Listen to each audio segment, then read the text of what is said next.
allawi hal ataka hadisul ghashiyati allawi arema yewtere de ganduda ko anani daranga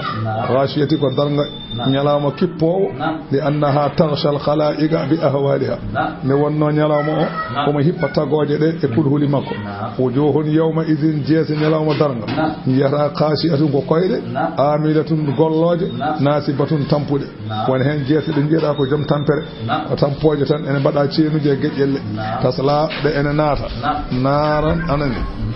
tasla naran e ene nata jeengol hamiyatan gulgol jese de tusqa de jarne min aynin e sewnde aniyatin wulde laysarahum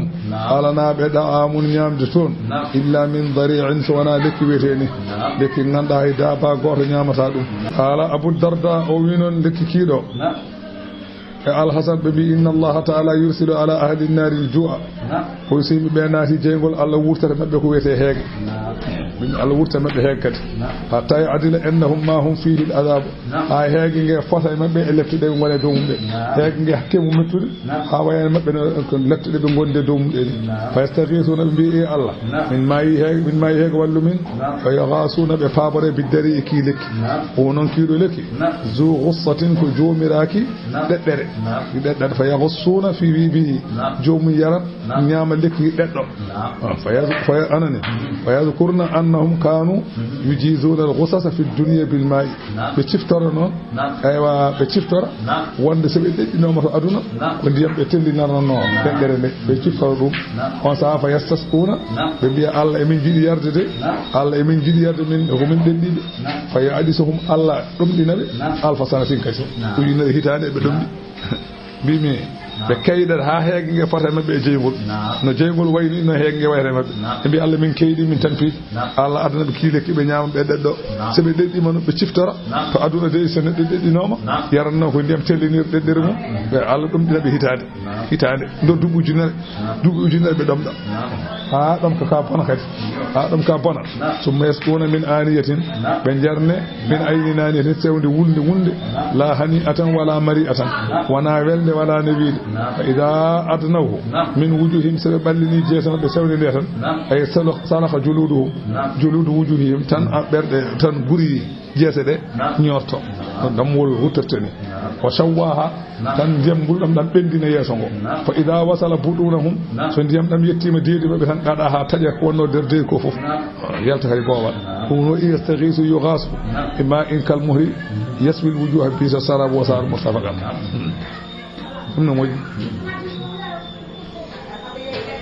وانينان وجوه جاءنني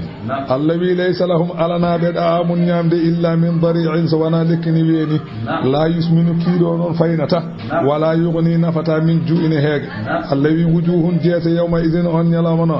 نائمه كنيمي لسعيها سبو غول من ادنا راضيه جرلاد تلاخر في جنة الجنة من غندا آلية تود لا يسمع فيها كم كنت نابتون وننتات لاغية ويتي مير حالا فيها إنتون أين سون جارية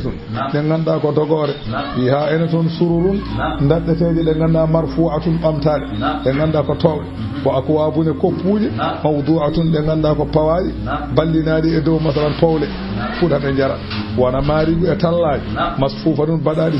سبيجي فسارا بيجي ادرابوج مبسوسة لغندا كبرتاري bindol bodewol bindagol sabune ko do ñoƴƴata sa ñoƴƴi e gayni hankanti a naati ko joli fo keɓa jeeɓa no belɗoɗa tawa alga hay caɗele goote الذي أفلا ينظرون بل كم مكنا بدارة بنجيا بتسكو إلى الإبل في ودي جلود كيف خلقت نتجرا يبيجوا جلابا نتجرا يعني نتجاوتا جلابا قبول مهاونا ده الله وولي كثرة منافعها سبيه ودي نفوجهم وكأكلها لهم كأكله لهمها وإن الكيو من يامه وشرب لبنها وسمو من يره والحمل عليها يودع دهن كري وركوبها أنني يهمد دهن يودع دهن وتنقل عليها يبدو دهن جلابا إلى البلاد البلاد البعيدة فيودي ليلة قدل وعيشها بأي نبات أكلته بياما غورا غلابا كلا فدي أن نعم كالشجر والسوق